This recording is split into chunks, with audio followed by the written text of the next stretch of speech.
দুনিয়ায় কি করছিলা? এত ভাবে সতর্ক করা হয়েছে, তোমারে সতর্ক হও নাই, বিশ্বাস হয় নাই, তাই না? খুযুহু ফাগুল্লু, ধর এগুলারে বাঁধ বাঁধ, সুম্মাল জাহিমা সাল্লু, টেনে হেসে নিয়ে জাহান্নামে ফালা এগুলা। আল্লাহ মাফ চাই।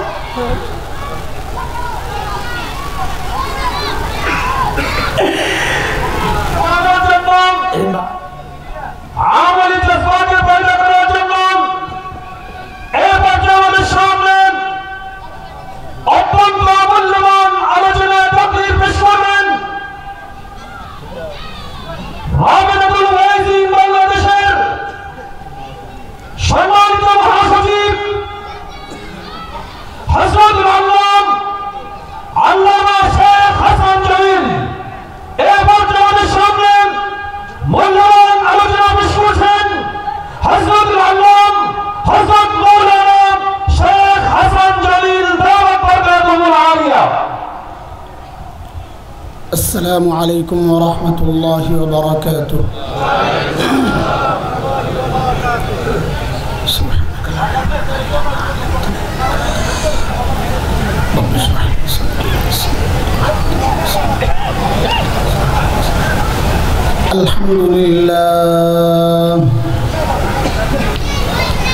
আলহামদুলিল্লাহ ওয়া কাফা ওয়া সালামুন আলা ইবাদিহিল্লাযীনা ইসতাফা। أما بعد فأعوذ بالله من الشيطان الرجيم. بسم الله الرحمن الرحيم.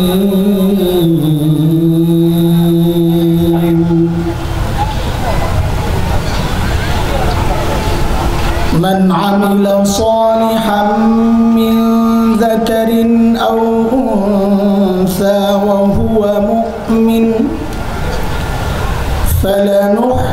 فلنحيينه حياة طيبة ولنجزينهم أجرهم بأحسن ما كانوا يعملون. آمنت بالله صدق الله العلي العظيم.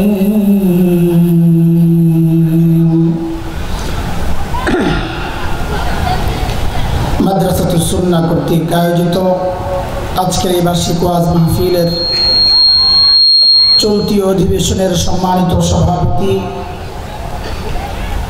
উপস্থিত হযরত উলামায়ে কেরাম, মুরব্বিয়ানে আযম, দূর দূরান্ত থেকে আগত ইসলাম প্রিয় সুধী সমাজ, প্রিয় ছাত্র ভাইয়েরা, যুবক বন্ধুরা,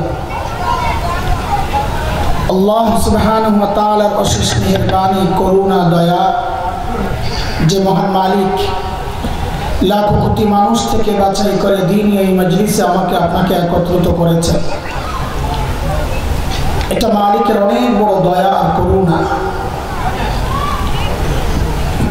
দ্বীনের জন্য যখন কেউ একসাথে বসে আল্লাহকে খুশি করার জন্যে, তো আল্লাহ তাআলা বলেন ওই বান্দাদেরকে ভালোবাসা আমি আল্লাহর জন্য জরুরি হয়ে যায়। ওয়াজাবাত মুহাব্বতি লিল মুতাজালিসিনা ফিয়া। ছোট্ট একটা মজলিস, এই ওসিলায় অনেক অনেক নিয়ামত আমরা পেয়ে গেছি ইতিমধ্যেই। وجبت محبتي للمتزاورين فيا وللمتبادلين فيا وللمتحابين فيا وللمتجالسين فيا। যতগুলো উপলক্ষ আছে আল্লাহর মহব্বত পাওয়ার, আলহামদুলিল্লাহ ইতিমধ্যে সবগুলো অর্জন আমাদের হয়ে গেছে। একে তো আমরা একজন আরেকজনকে আল্লাহর জন্য ভালোবাসি, বাসি কিনা? তো বলে দাও, আমি বলে দিতেছি, দ্বীনের জন্য আমি আপনাদের সবাইকে ভালোবাসি। খালি আলহামদুলিল্লাহ কয়ে আল্লাহ শুকরিয়া আদায় করেন, আর কোনো কাম নাই। কি কাম? আপনাদের কিছু বলার নাই? হ্যাঁ, এটাই তো আমরা বলি।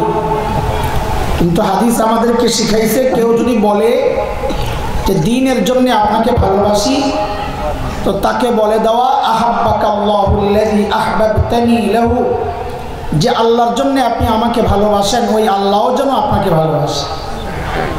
এইবার ঠিক করে বলেন, আমি আপনাদের সবাইকে আল্লাহর জন্য ভালোবাসি।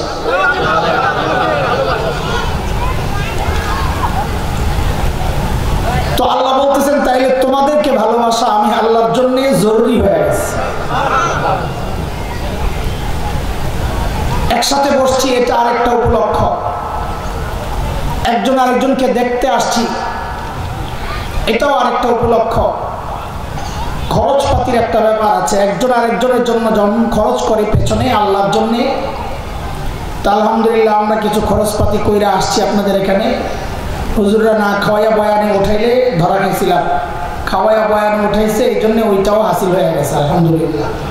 দুই পক্ষ থেকে খরচপাতি হয়ে গেছে,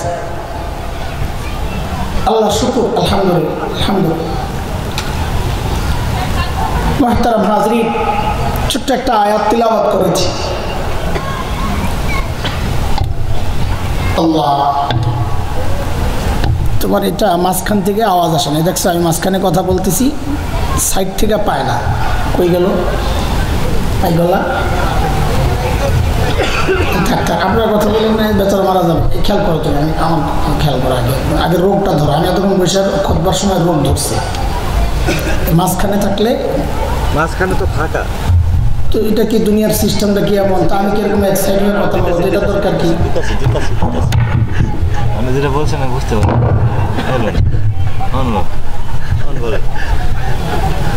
তুমি রোগ না ধরতে পারলে তোমার, শোনো শোনো, চলে যাও না, তোমার এই ইয়েগুলো চেঞ্জ করবা, কথা বুঝো। তুমি হাজার লাগাইছো, এই দেখো কথা বুঝে যায়। বলতেছি যে তোমার কি মনে হয় সাউন্ড ঠিক আছে এখন? আমি যে কথা বলতেছি এই সাইড থেকে দেখো, সরাসরি বলতে হবে। হুজুর যেটা বলে খেয়াল করো, তুমি খেয়াল করো, আবার খেয়াল করো। তোমার ভালোর জন্য বলতেছি, আরেক জায়গায় যায় ধরা খাইবা। তোমার এই ইয়েগুলোই সমস্যা, এটা মাঝখানে সাউন্ড কাভার করে। এই দেখো সাইডে কত সুন্দর আওয়াজ। এখন আমি কি সাইড দিয়ে কথা বলবো বলো? তো এখন একটা দিয়ে কথা বলতে হবে, আসছে?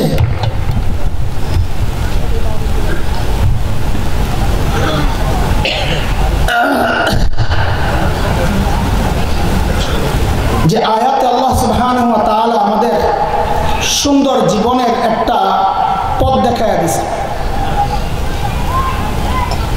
আল্লাহ বলেন, নারী হোক পুরুষ হোক, কেউ যখন নেক আমল করে তো তার উত্তম জীবন আমি আল্লাহ তাকে দিয়ে দেব, শান্তির জীবন। এটা দুনিয়ারও হতে পারে, আখিরাতেও হতে পারে। আমাদের বড়রা এই আয়াতকে সামনে রেখে আমাদের সামনে কিছু আমল পেশ করছেন, যে ভাই এই কয়টা বিষয়কে সামনে রেখে চলো, তো দুনিয়া আখিরাত শান্তির হয়ে যাবে ইনশাআল্লাহ। এইরকম এক দুইটা কথা, সময় আমাদের খুব ছোট্ট, ওনারা আমার মায়া করে তো মহব্বত করে, এই জন্য না খাওয়াইয়া উঠাবে না, জোর করে খাওয়াইতে যায়, সময় খাওয়াইয়া হয়েছে, এখন সময় কমে গেছে। তো সময় কম হোক, কথা যদি হয় একেবারে কাটায় কাটায় কথা, ওই অল্প কথা আমাদের জন্য অনেক বেশি কাজে আসবে ইনশাআল্লাহ। কয়েকটা আমল শিখাইছেন আমাদের বড়রা, যে ভাই এইভাবে এইভাবে চলো, দুনিয়াও শান্তি, আখিরাতেও শান্তি। শান্তি চাই না আমরা? আমরা কি চাই আমরা দুনিয়া আখিরাতে শান্তিতে থাকি? না চাই না? সবাই চায় শান্তির সমাজ, শান্তির পরিবার, ব্যক্তি জীবনে শান্তি, কে না চায়? সবাই চায়। ইমানদাররা চায় আখিরাতেও শান্তির হোক। তো এটা শান্তি চাই শান্তি চাই খালি স্লোগান দিলেই হবে নাকি? বরং অনেক অশান্তির মূল হোতা এরাও নিজেদেরকে শান্তি বাহিনী নাম দিয়েছিল একসময়। পার্বত্য অঞ্চলে সব সন্ত্রাসী কার্যকলাপ করতো, আর নাম দিয়েছিল কি? শান্তি বাহিনী। আমরা ওই রকম শান্তি চাই না। আমরা শান্তি চাই দুনিয়ায়, আখিরাতে। তো এর জন্য আমাদের কিছু করণীয় আছে, না খালি মুখে মুখে বললেই হবে শান্তি চাই শান্তি চাই? ওই করণীয়গুলো কি? করণীয়র শেষ নাই। তবে খুব সহজ কিছু করণীয় আমাদের বড়রা বের করেছেন, যে এইভাবে যদি চলো তো দুনিয়াও শান্তির হবে, আখিরাতও শান্তির হবে। এর মধ্যে সবচাইতে গুরুত্বপূর্ণ যে বিষয়টা, সেটা হচ্ছে জানা বিষয়ে মানা শুরু করো। যা জানো তা মানো। হাসরের মাঠে এই জন্য আল্লাহ এটা সম্পর্কে জিজ্ঞেস করবেন, যা জানতা কি করছো তুমি? সাধারণ মানুষ সুকৌশলে এটা আলেমদের উপর চাপায়া দেয়, যে হাসরের মাঠে আল্লাহ আলেমদেরকে ধরবে, এই আলেম তুই তোর এলেম অনুযায়ী কি আমল করছিস? জি না, এলেম মানে জানা। তুমি জানা অনুযায়ী কি আমল করছো, এটা খালি হুজুরদেরকে জিজ্ঞেস করবে না, আপনাকেও জিজ্ঞেস করবে, জানা অনুযায়ী কি আমল করছো। ট্রাফিক আইন আমরা জানি না, মানতে হয়। মাঝে মধ্যে গন্ডগোল লেগে যায়, কি জন্য লাগে? আমি জানি যে আইনটা, ওইটা আমি মানি নাই, রং রোডে চলে গেছে, গন্ডগোল তো লাগবে, অ্যাক্সিডেন্ট হবে, অশান্তির কারণ হবে, কারণ আমি জানা অনুযায়ী আমল করি না। মিথ্যা বলা এটা খারাপ। কে কে জানেন না এই কথাটা বলেন তো? সবাই জানে। ও, তো সবাই সত্যবাদী আমরা। তো বোঝা গেল জানা অনুযায়ী আমল করতেছি না, ইলম অনুযায়ী আমল করতেছি না। নিজের মেয়ের দিকে তাকাইলে আপনার খারাপ লাগবে? নিজের বউর দিকে কেউ যদি, অন্য মানুষ যদি তাকায় খারাপ নজরে, আপনার কষ্ট লাগবে? কারণ আপনি বলেন এটা খারাপ জিনিস, তুই কেন এই কাজ করবি? ফতুয়াটা নিজের সময় ঠিকই আসে, কিন্তু আমি আর আপনি যখন আরেকজনের মেয়ে, আরেকজনের বিবির দিকে তাকাই, কই যায় তখন? এটা জানেন কি জানেন না? না, এটাও হুজুরদের উপর, এটাও আপনার কাজ। সুদ ঘুষ এগুলো ভালো জিনিস, এটা কি সবাই জানেন না? দুনিয়ার কেউ কেউ আছে যে জানে না সুদ ঘুষ খুব ইবাদতের কাজ, জানার পরেও করে? অশান্তি আসবে না কেন?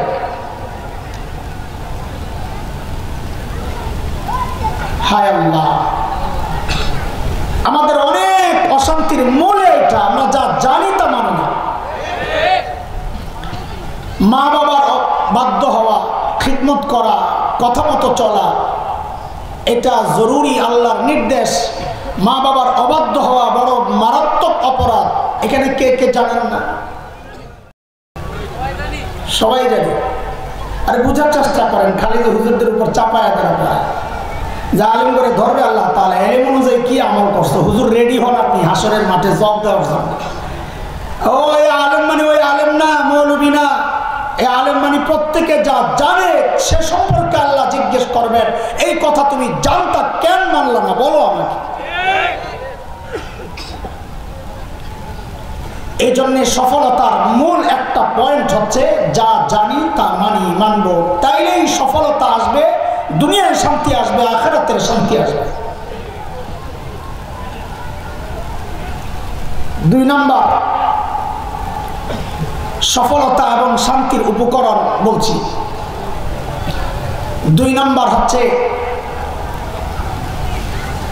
অভিজ্ঞ মানুষের থেকে, তার অভিজ্ঞতা থেকে উপকৃত হওয়া। এই যুবাদের জন্য এখন এটা খুব বেশি জরুরি। মুরব্বীদের কথা শুনতে রাজি না, নিজে সব বুঝে,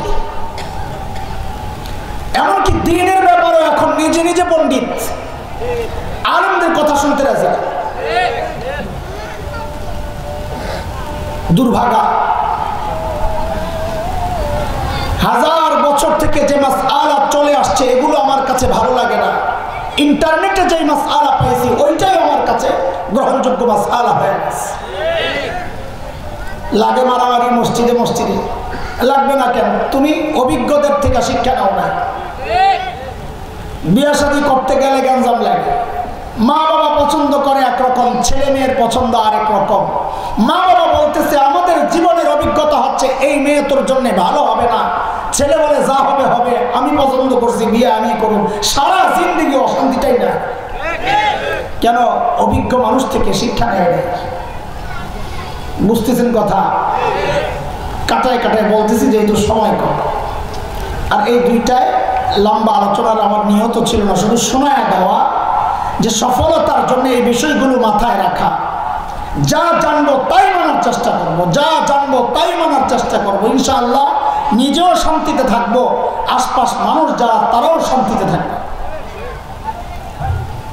2 নম্বর, মুরব্বীদের কথা শুনবো, তাদের অভিজ্ঞতা থেকে তিনি যা বুঝেছেন ওইটা আমি নিজের জীবনে বাস্তবায়নের চেষ্টা করব, তাই অশান্তি আসবে না ইনশাআল্লাহ।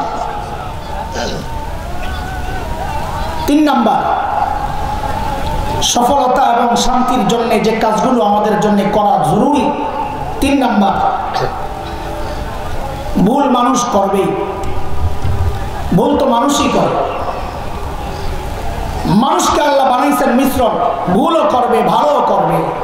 ফেরেশতাদেরকে বানাইছেন আল্লাহ কোনো ভুল করবে না। লা ইয়াসুনাল্লাহা মা আমারাহুম ওয়া ইয়াফআলুনা মা ইউমারুন। সূরা তাহরিম আয়াত 6। আল্লাহ বলেছেন ফেরেশতা জাতটা হচ্ছে এমন, আল্লাহর নাফরমানি আর বিরোধিতা করার ক্ষমতাই আল্লাহ তাদেরকে দেন নাই। তাদের গোটাটাই ভালো আর ভালো, ভালো আর ভালো। আরেকটা জাতি হচ্ছে ইবলিস, শয়তান। এদের কোনো ভালো কাজ নাই, ঠিক ফেরেশতাদের উল্টা। এটাও কোরআন আল হাকিমের একটা চমৎকার বিষয়। কোরআন যে আল্লাহ তাআলার কিতাব, প্রমাণের জন্য এগুলো খুব গুরুত্বপূর্ণ ইস্যু। আল্লাহ কোরআনে যতবার ফেরেশতাদের নাম নিয়েছেন ততবার শয়তানের নাম নিয়েছেন, সমান সমান। কারণ বিপরীত ধর্মী, পুরা উল্টা। ফেরেশতারা হচ্ছে একদম পাপ মুক্ত, আর শয়তান হচ্ছে একদম নেকি মুক্ত। মাঝামাঝি আল্লাহ তাআলা একটা জাতি বানিয়েছেন, ফাআলহামাহা ফুজুরাহা ওয়া তাকওয়াহা قد أفلح من زكاها وقد خاب من دساها। গুনাহ করার ইচ্ছাও দিয়েছি, নেকি করার ইচ্ছাও দিয়েছি, আমি দিয়েছি। সফলতা সে পাবে যে নেকি করবে, যে গুনাহ করবে সে দুর্ভাগা। তো এই জন্য দোস্ত, গুনাহ মানুষ করবে, গুনাহ না করলে আল্লাহ তাআলা বলেছেন হাদিস, বান্দা যদি গুনাহ একদম না করে তো এই বান্দাদেরকে আমি শেষ করে আরেক জাতি বানাবো যারা গুনাহও করবে, তওবাও করবে। আপনি গুনাহ না করলে আল্লাহ তাআলার এক নাম যে গফফার, ওই গফফারের কামটা কি? বুঝে আসছে এই কথা? আল্লাহর গফফার কি বেকার হয়ে যাবে নাকি? গুনাহ না করলে তো তাই হবে। এই জন্য আল্লাহ বলতেছে তুই গুনাহ না করলে আমি তো করে বাদ দিয়া আরেক জাতি বানাবো, নতুন করে মানুষ সৃষ্টি করব যারা গুনাহও করবে তওবাও করবে। মানে কি? মানে হচ্ছে বান্দা গুনাহ করবে, এই জন্যই তো আমি গফফার।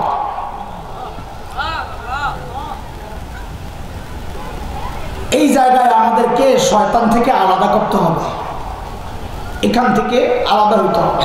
কি আলাদা? শয়তান গুনাহ করছে কিন্তু গুনাহকে রাইখা দিয়েছে। আল্লাহ আমাদেরকে সুযোগ দিয়েছেন গুনাহ করবি কিন্তু রাখবি না। এই জন্য সফলতার একটা বড় কাজ হচ্ছে ভাই, গুনাহ করার সাথে সাথে মালিককে ডাক দিয়ে বলা, মালিক গুনাহ করে ফেলেছি, তুমি মাফ করে দাও। মালিকের ওয়াদা, বান্দা ডাক দেওয়ার সাথে সাথে আমি তোর ডাকে সাড়া দিয়া তোর জীবনের গুনাহগুলো মাফ করে দিব।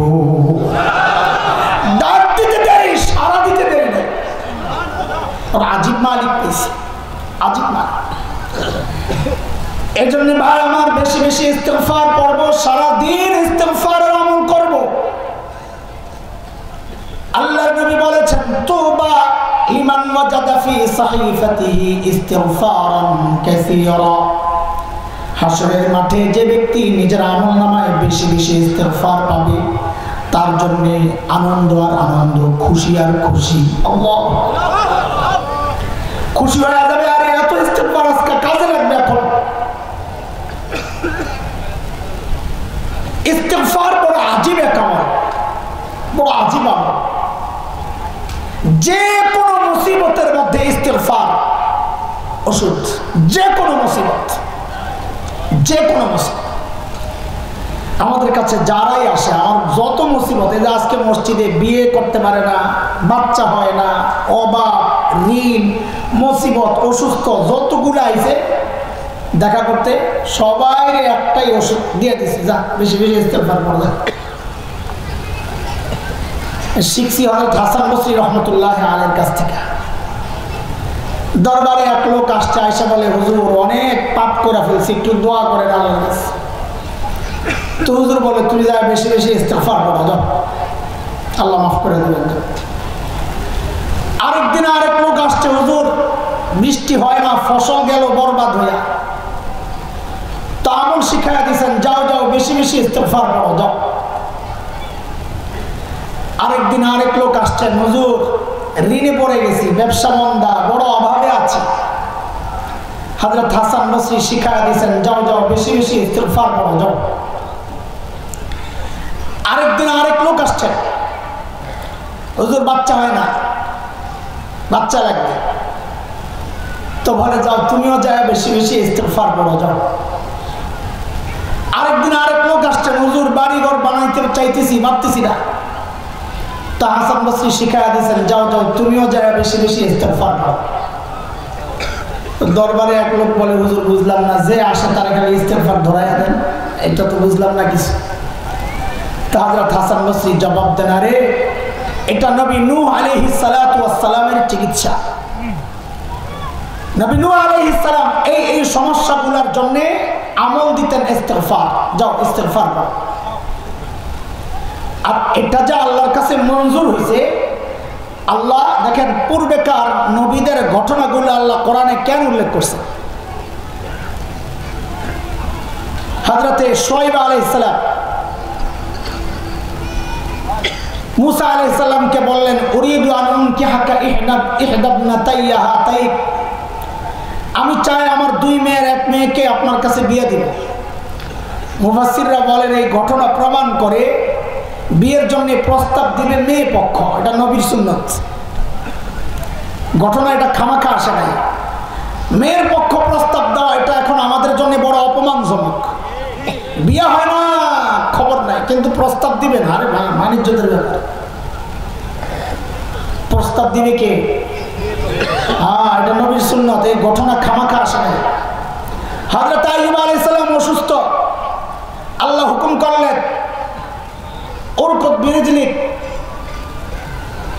পা দিয়ে আঘাত করেন জমিনে, পানি বের হবে। এরপর আল্লাহ বললেন, হাদা মুগতাসালুন বারিদুন ওয়া শারাব, এটা দিয়ে ধুইবেন, এটা ঠান্ডা, খাইবেন। তো মুফাসসিররা কি বের করছেন যে অ্যালার্জি সমস্যা হইলে দুই রকম ওষুধ ব্যবহার করবা, উপরে মলমও লাগাইবা, খাওয়ার ওষুধও খাইবা। আল্লাহ দিচ্ছেন না, হাযা মুগতাসালুন বারিদুন ওয়া শারাব, ধুইবেন খাইবেন। আইয়ুব আলাইহিস সালামের জন্য আল্লাহ এই চিকিৎসা দিচ্ছেন, ধুইবেন খাইবেন। তার মানে মলমও লাগাইবেন, ওষুধও খাইবেন অ্যালার্জি রোগের। নবীদের এই ঘটনাগুলো থেকে আমাদের শিক্ষা, খামাখা দেন নাই আল্লাহ তাআলা। ঠিক হযরত নূহ আলাইহিস সালামের এই ঘটনাও আমাদের শিক্ষা। হযরত নূহ আলাইহিস সালামের কাছে এই সমস্যার লোকেরা আসছে, নূহ আলাইহিস সালাম এই চিকিৎসা দিয়েছেন। আল্লাহ পছন্দ করে সূরা নূহের মধ্যে কথা উল্লেখ করে দিয়েছেন, ফাকুলতু ইস্তাগফিরু রাব্বাকুম ইন্নাহু কানা গাফফারা ইউরসিলিস সামা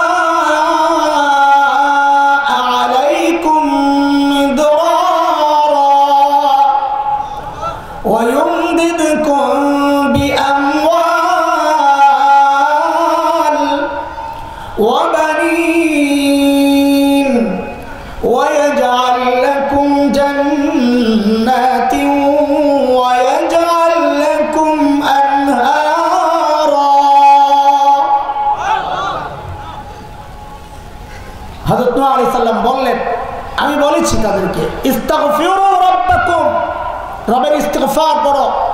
কেন? এক নাম্বার, ইন্নাহু কানা গফফারা, তিনি গুনাহ মাফ করবেন। ইস্তিগফারের একলা। ইউরসিলিস সামা আলাইকুম মিদরারা, যত বৃষ্টি দরকার সব আল্লাহ দিয়ে দিবেন ইস্তিগফার করো। ওয়ায়ুমদিদকুম বিআমওয়াল, ঋণে বর্ষ, ব্যবসা মন্দা, অভাবী, টাকা পয়সার সমস্যা, মালের সমস্যা, আল্লাহ ওয়াদা করতেছেন ওয়ায়ুমদিদকুম বিআমওয়াল, আমি মালে বরকত দিয়ে দিব ইস্তিগফার করো। অবানিন, বাচ্চা হয় না অথবা হইছে কথা শুনে না, তো ইস্তিগফার করো, আল্লাহর ওয়াদা বরকত আমি দিয়ে দেব। ওয়ায়াজআল লাকুম জান্নাতিন ওয়ায়াজআল লাকুম আনহারা, বাড়িঘর করতে পারো না, তাহলে বলে ইস্তিগফার করো, পানির ব্যবস্থা, বাড়ির ব্যবস্থা, বাগানের ব্যবস্থা আমি আল্লাহ করে দেব। এটা তো এক জায়গায় সমাধান, 5-6টা কথা উল্লেখ আছে। কিন্তু নবী আলাইহিস সালাম বলেছেন, যারা নিয়মিত ইস্তিগফার করে তার সমস্ত বিপদের জন্য ওই ইস্তিগফার যথেষ্ট হয়ে যায়। এই জন্য মুহতারাম হাজরিন, সফলতা যদি চাই তো ভুল করলেও ইস্তিগফার পড়ব, না করলেও ইস্তিগফার পড়ব, বেশি বেশি ইস্তিগফার পড়ব, বেশি বেশি ইস্তিগফার পড়ব, গুনাহ করলেও পড়ব, না করলেও পড়ব। সফলতা পদচুম্বন করবে ইনশাআল্লাহ, ইনশাআল্লাহ। 4 নম্বর সফলতার মূল পয়েন্ট, আল্লাহর সমস্ত নিয়ামতের শুকরিয়া আদায় করা। আল্লাহর নিয়ামতের শুকরিয়া আদায় করলে সফলতা পদচুম্বন করবে ইনশাআল্লাহ। কেন?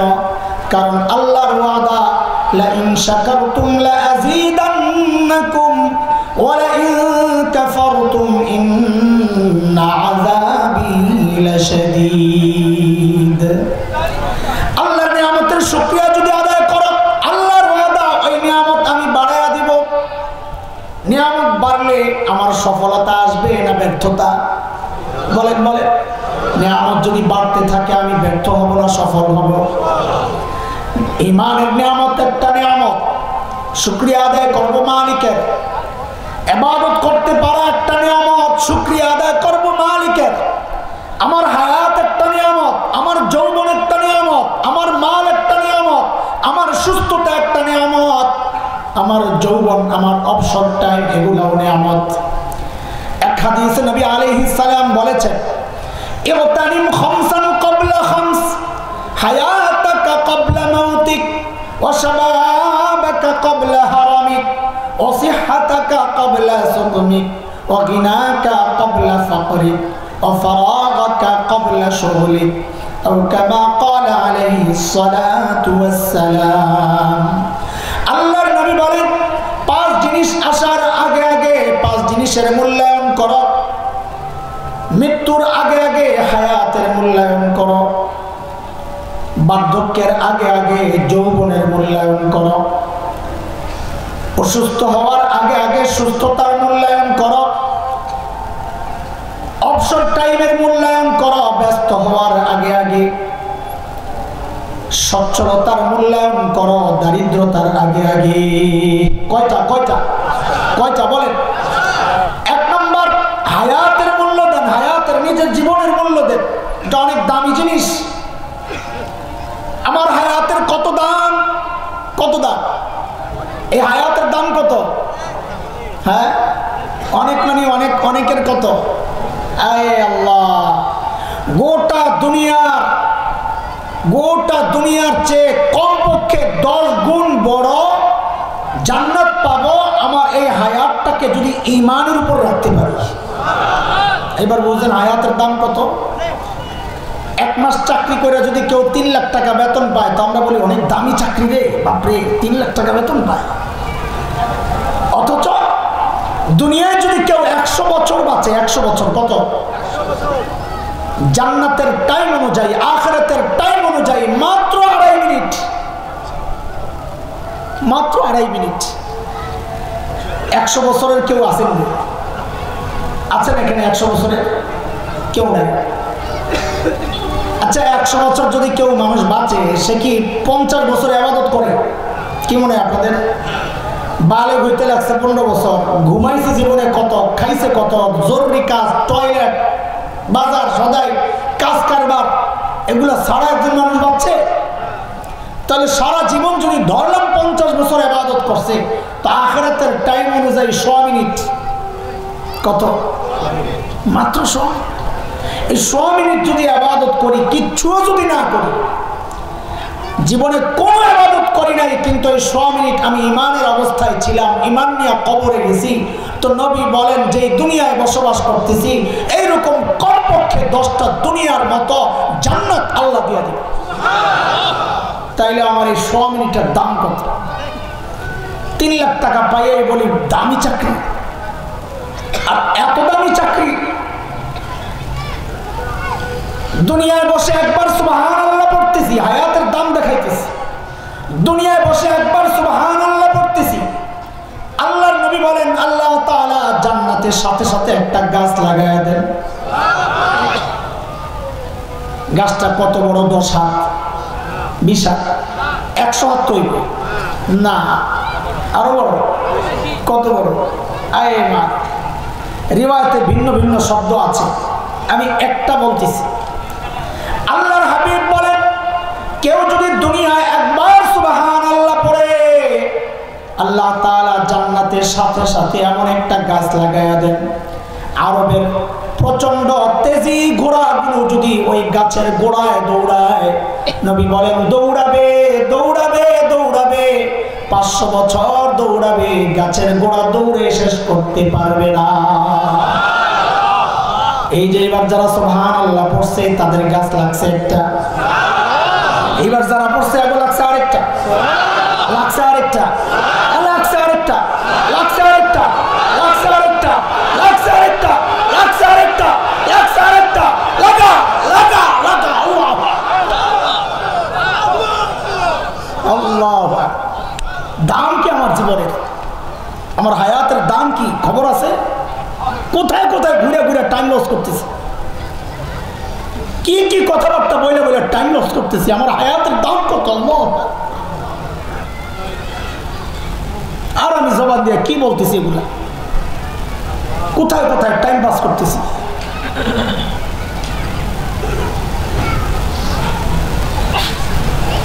আয় মালিক, আল্লাহর হাবিব বলেন শাবাবাকা ক্বাবলা হারামিক, এর যুবক যৌবনের মূল্যায়ন করা বার্ধক্যের আগে আগে। তুমি মনে করো না তুমি বুড়া হবা না, যদি হও তো ভালো কথা, আগেও তো মরতে পারো। এক বুড়ার পিঠের মধ্যে কুজ হয়েছে, কুজ, ওই যে বাস কি বলে কুজ, বুড়া হয়ে গেছে, বেরিয়ে গেছে। এক যুবক দাদা আর কি নাতি বলে, দাদা এই পিঠের গাঁটটিটা কিনছেন কত দিয়া? মজাক করতেছে। তো দাদা জবাব দেয়, নাতি বয়স হোক তুমিও একটা ফ্রিতে পেয়ে যাবা। হাল তোমারও হবে। এর যুবক ভাই আমার, তুমি মনে করো না তুমি বুড়া হবে না। ওই মসজিদে দেখবা মাঝে মধ্যে কিছু বুড়া চেয়ারে বসে বসে নামাজ পড়েন। কেন? কোমর সায় দেয় না, হাঁটু সায় দেয় না। আর এই মানুষটা যদি সেজদার মূল্য জানতো তাইলে তার কলিজা ফেটে যাওয়ার কথা। কারণ নবী বলেছেন ইন্না আকরাবা মা ইয়াকুনুল আবদু মির রাব্বিহি ওয়া হুয়া সাজিদ, একজন বান্দা আল্লাহর সবচেয়ে নিকটে পৌঁছে যায় যখন সে সেজদায় লুটায়। মানুষটা নামাজ তো পড়ে কিন্তু সেজদা দিতে পারে না, তার তো কলিজা ফেটে যাওয়ার কথা। এর যুবক ভাই তুমি সেজদা দিতে পারো কিন্তু নামাজ পড়ো না। একদিন হয়তো তুমিও নামাজ পড়তে আসবা, তখন কিন্তু তোমারও কোমর সায় দিবে না, তোমারও হাঁটু সায় দিবে না। তুমি মনে করো না তুমি সারা জীবনে এরকম থাকবা না। পরিবর্তন আসবে, আসবে, পরিবর্তন আসবে। এই যে আমাকে দেখতেছো হাসান জামিল, আমিও তো তোমার মতোই ছিলাম একদিন, টকবকে যৌবন। আরে শুধু তা না, শিশুও তো ছিলাম একদিন।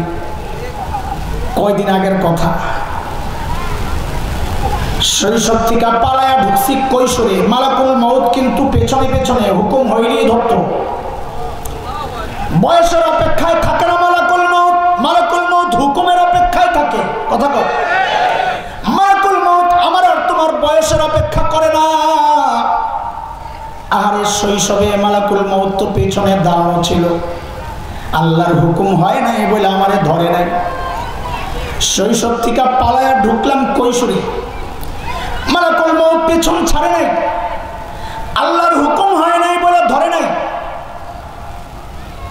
কৈশোর থেকে পালায়া যৌবনে ঢুকলাম, মালাকুল মউত কিন্তু পেছন ছাড়ে নাই, আল্লাহর হুকুম হয় নাই বলে ধরে নাই।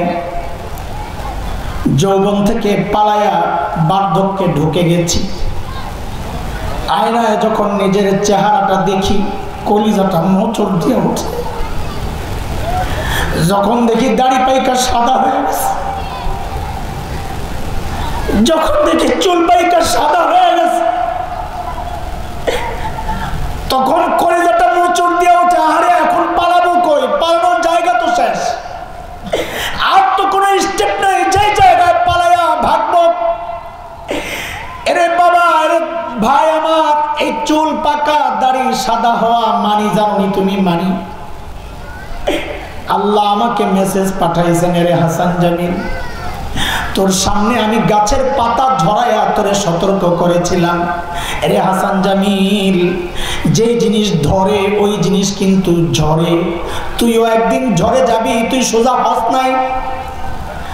সূর্যকে তোর সামনে ডুবাই আমি তোরে মেসেজ পাঠাইছিলাম, এরে হাসান জামিল, যে জিনিস ওঠে ওই জিনিস ডুবে, তুই একদিন ডুবে যাবি। তুই সোজা হস নাই। তোর সামনে দিয়া তোর বাবার লাশে আমি কবরে পাঠাইছি,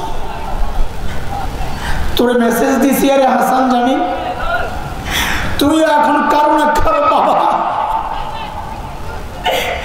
একদিন তোর সন্তানও তোর লাশ কবরে নিয়ে রাইখা আসবে, তুই সোজা হস নাই। তোর সামনে দিয়া তোর মায়ের লাশ কবরে পৌঁছাইছি, তোরে মেসেজ পাঠাইছি। এরে হাসান জামিল, তুই একদিন তোর সন্তানের সামনে দিয়া কবরে যাবি। তোর মতো তোর সন্তান আব্বু আব্বু বলে চিৎকার করে করে কানবে, তুই সোজা হস নাই। এরে বাবা, চুল সাদা দাড়ি সাদা মানে কি? মানে কি শরীরের একটা অংশের মৃত্যু শুরু হয়ে গেছে। শরীরের একটা অংশের মৃত্যু শুরু, আর পালানোর জায়গা নাই, আর পালানোর জায়গা নাই। এবার কই পালাবো?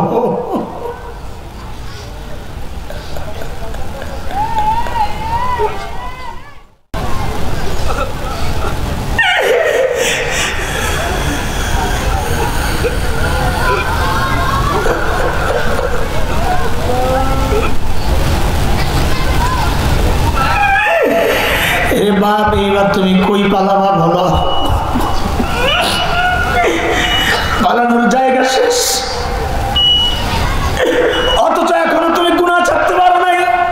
আগে করছো করছো, যৌবনের তাড়নায় গুনাহ করছো, কে করে নাই? সবাই করছি। কিন্তু এই মেসেজ পায়াও তুমি, চূড়ান্ত সতর্কতা পায়াও এখনো তুমি গুনাহ ছাড়তে পারো নাই। চুল পাইকা সাদা হয়ে গেছে, গুনাহ ছাড়ো না। কলম দিয়ে দিয়া কালো করে মানুষকে ধোঁকা দিতে পারবা, আল্লাহরে তো ধোঁকা দিতে পারবা না। আল্লাহর লিস্টে তুমি বুড়ার খাতায় তোমার নাম উঠে গেছে, আল্লাহর লিস্টে পাড়ার জায়গা শেষ, ঘোষণা এসে গেছে। তুমি গুনাহ ছাড়তে পারো না, কবে ছাড়বা? এ বাপ আমার, কবে গুনাহ ছাড়বা বলো না? কবে ছাড়বা বলো? মালিক ডেকে ডেকে জিজ্ঞেস করতেছেন, এই তুই গুনাহ কবে ছাড়বি? আমার ভয়ে কবে তোর অন্তরটা একটু কাইপা উঠবে? আলাম ইয়ামিনিল্লাযীনা আমানু আন তাখশা কুলুবুহুম লিযিকরিল্লাহ।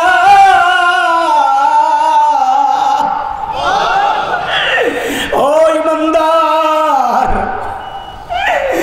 আল্লাহর ভয়ে দিলটা কেঁপে ওঠার সময় কি এখনো হয় নাই?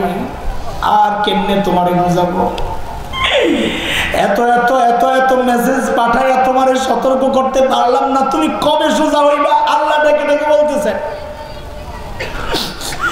এ যুবক ভাই আমার, তোর হাত পায়ে ধরি, এই হায়াতটা অনেক দামি, অনেক দামি। জান্নাত তৈরি করার জন্য পরীক্ষার হলের মধ্যে আছো।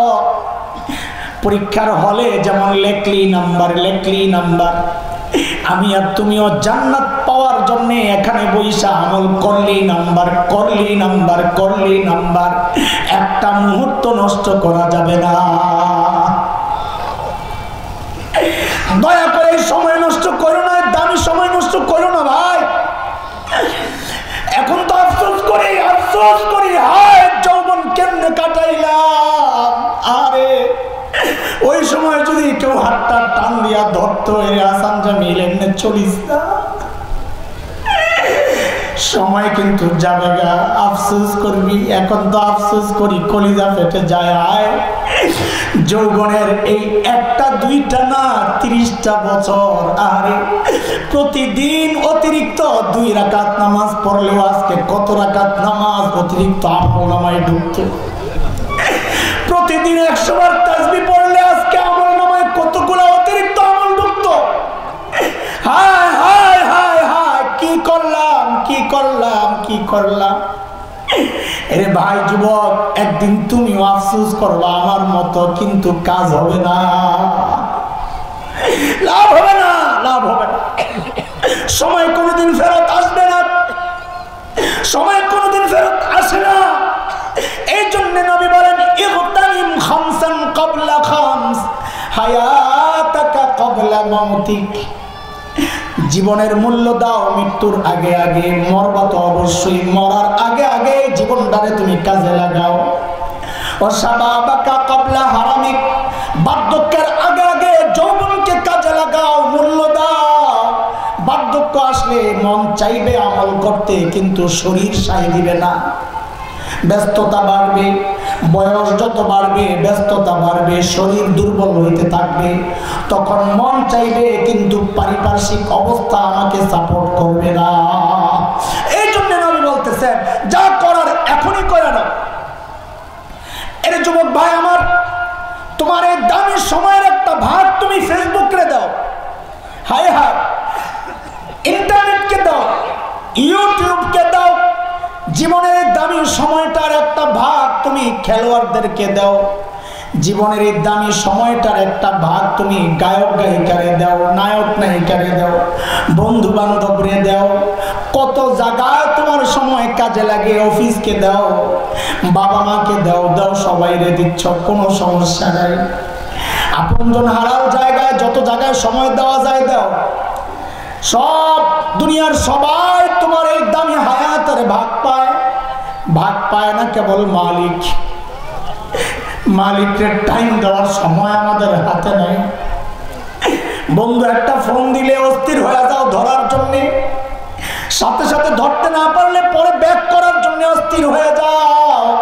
ব্যাক কইরাই কত ওজোর পেশ করো, ঘুমায়া ছিলাম, সাইলেন্ট করা ছিল, বাথরুমে গেছিলাম, ব্যস্ত আছিলাম, কত কথা কও। আরে অথচ মালিক মুয়াজ্জিনের জবান দিয়া প্রতিদিন তোমারে মোবাইলে ফোন দেয়, মুয়াজ্জিনের মোবাইল দিয়া তোমারে ফোন দেয়, হাইয়া আলাস সালাহ,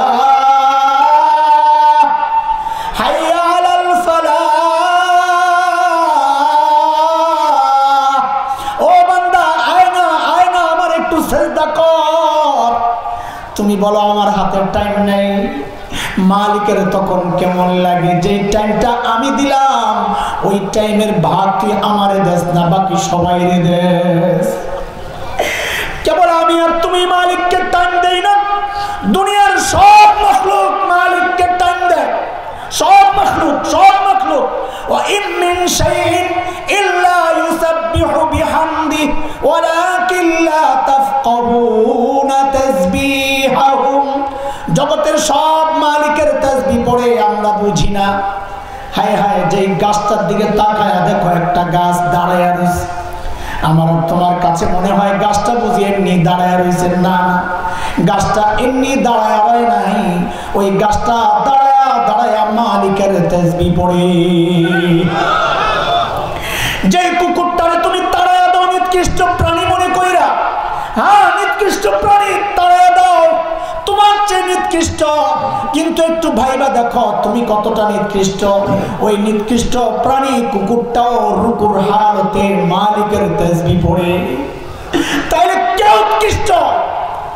যে সাপ বিচ্ছুগুলারে তুমি মেরে ফেলো, পোকামাকড় পিঁপড়া পায়ে দলে মেরে ফেলো, আরে তোমার আমার খবর নাই, ওই পোকামাকড় গুলাও সেজদার হালতে মালিকের তাসবিহ পড়ে। মালিক উদাহরণ দিয়া বুঝান, এরে বান্দা তোরে এত কিছু দিলাম, বুঝ দিলাম, নবী দিলাম, কিতাব দিলাম, আলেমদেরকে দিলাম তোরে বুঝানোর জন্যে, এত ব্যবস্থা আমি রাখলাম, এত এত করলাম, তারপরেও তুই দেখ তোর সাথে একটা পাথরের সাথে পার্থক্য কোন জায়গায় তুই দেখ। একটা পাথর পর্যন্ত আল্লাহর ভয়ে চোখের পানি ফেলে, একটা পাথর যদি চোখের পানি নাও আসে ফাটাইলে ভিতরে পানি পাওয়া যায়, এমন পাথরও আছে ফাটাইলে ভিতরে পানি পাওয়া যায়, মালিকের ভয়ে ভিতরে ভিতরে কাঁদছে। আবার এমন পাথরও আছে আল্লাহর ভয়ে কাঁপতে কাঁপতে উপর থেকে নিচে গড়ায়া গড়ায়া পড়ে। আল্লাহ বলেছেন সুম্মা কাসাত কুলুবুকুম মিন বাদি যালিক ফাহিয়া কাল হিজারাতি আও আশাদ্দু কাসওয়া ওয়া ইন্না মিনাল হিজারাতি লামা ইয়াতাফাজ্জারু মিনহুল আনহার ওয়া ইন্না মিনহা লামা ইয়াশাক্কাকু ফায়াখরুজু মিনহুল মা ওয়া ইন্না মিনহা লামা ইয়াহবিতু মিন খাশইয়াতিল্লাহ।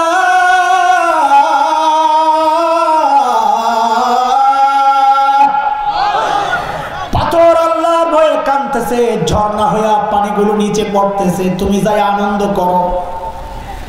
পাথর ভেতরে ভেতরেও কান্না করে, তোমার তো ভিতরটাও একটু কাইপা ওঠে না। পাথর আল্লাহর ভয়ে কাঁপতে থাকে, তোমার তো কোনোদিন কাঁপতেও দেখা গেল না। মালিক বলতেছেন হে বান্দা তোর কি মনে হয় তুই বুঝি আমার থেকে নিরাপদে আসস? তোর সম্পর্কে বুঝি আমি কিচ্ছু জানি না, মনে রাখিস আল্লাহু বিগাফিলিন আম্মা তা'মালুন। কি করস না করস সব আমি জানি, সব জানি, সব লেখা হইতেছে। একদিন তোর সামনে আমি রাখবো এগুলা। ফাউদিআল কিতাব ফাতারাল মুজরিমিনা মুশফিকিনা মিম্মা ফীহি। অপরাধীরা ওই কিতাব দেখে, আমলনামা দেখে কাঁপতে থাকে, হায় হায় এটা কি অবস্থা, আমি তো মনে করছিলাম কেউ টের পায় নাই, এখন দেখি সব আছে এর মধ্যে। কান্দে আর বলবে মালি হাদাল কিতাব লা ইউগাদিরু সগীরাতান ওয়ালা কাবীরাতান ইল্লা আহসাহা। এটা কেমন আমলনামা, আমার একটা ছোট গুনাহ দেখি ছুটে নাই, একটা বড় গুনাহ দেখি ছুটে নাই। এখন আমার কি হবে? আওয়াজ আসবে, কিচ্ছু হওয়ার নাই, হাত পা আমলনামা গ্রহণ কর, বাম হাত দে, বাম হাত দে। বলে ডাইরেক্ট দিবি না, পেছন দিয়া ঘুরাইয়া কলিজা ছিদ্র করে তারপর পাত। বাম হাত পিছন দিয়া নিয়ে কলিজা ছিদ্র করে পাতবে, দেন আমার আমলনামা। ওয়া আম্মা মান উতিয়া কিতাবাহু বিশিমালি। আমলনামা বাম হাতে পাইয়ে দিবে চিৎকার, ইয়া লাইতানি লাম উতা কিতাবিয়া। হায় আমলনামা যদি আমারে না দেওয়া হইতো। ওয়ালাম আদরি মা হিসাবিয়া। এখন আমি জানি না আমার ব্যাপারে কি ফয়সালা হবে। ইয়া লাইতাহা কানাতিল কাদিয়া।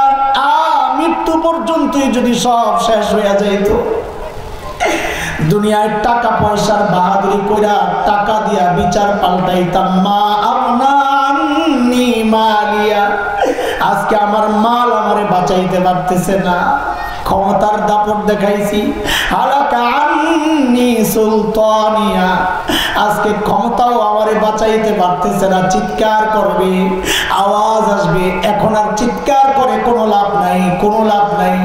আল্লাহ ফেরেশতাদেরকে হুকুম করবেন, আরে কি হুকুম করবেন, খুযুহু ফাগুল্লু,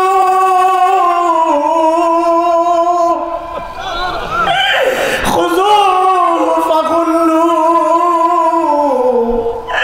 এগুলার ধর, বেড়ি লাগা, বেড়ি লাগা, এগুলার বান। কান্না করতে আসছে, আগে কি করছো,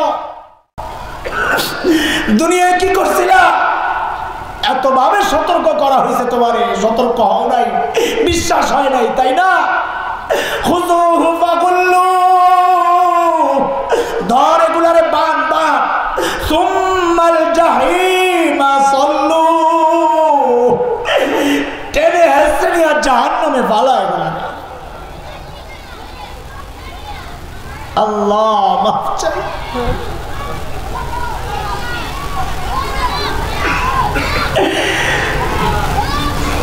এই ভাই আমার, দয়া করে আল্লাহর রাস্তায় আল্লাহর এই নিয়ামতের কদর করো, এই জীবনের মূল্য দাও, এই যৌবনের মূল্য দাও, মালের মূল্য দাও, অবসর টাইমে কাজে লাগাও, অবসর টাইম অবসর রেখো না, তাসবিহ পড়তে থাকো, চলতে চলতে তাসবিহ পড়ো, চলতে চলতে ইস্তেগফার পড়ো।